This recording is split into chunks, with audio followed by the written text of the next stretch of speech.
আমার বোনের বয়স 10 বছর। আমার বোনের স্বপ্ন একজন বড় আলেম হওয়ার, কিন্তু আমাদের আশেপাশে ভালো কোনো মাদ্রাসা নেই। ভাই হিসাবে আমি কি করতে পারি? মাশাআল্লাহ, কোনো মেয়ে তিনি আলেম হতে চাচ্ছেন, হাফেজা হতে চাচ্ছেন, এটা তো অনেক বড় সৌভাগ্যের বিষয়।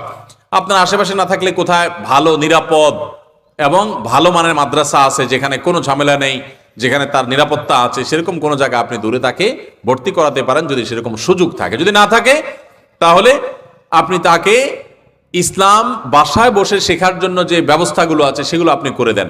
বিভিন্ন বই পুস্তক কিনে দেন, ডক্টর আব্দুল্লাহ জাকিরুল্লাহ বইগুলো কিনে দেন, আশরাফ আলী থানভী রহমতুল্লাহ বইগুলো কিনে দেন, ভালো ভালো বইগুলো কিনে দেন। এবং অনলাইনে অনেকগুলো কোর্স আছে, যদি অনলাইনের ফ্যাসিলিটি থাকে তাহলে সেই কোর্সগুলো তাকে কিনে দেন। এই সমস্ত কোর্সগুলো থেকে তিনি কোরআন সহি করবেন, আর কোরআনিক অ্যারাবিকটা শিখবেন, অ্যারাবিক ল্যাঙ্গুয়েজ শিখবেন, ইসলামিক স্টাডিজ শিখবেন, এগুলো তাদেরকে দিয়ে দেন। এবং পাশাপাশি বাহির থেকে শিখে এসে তাদেরকে শিখান।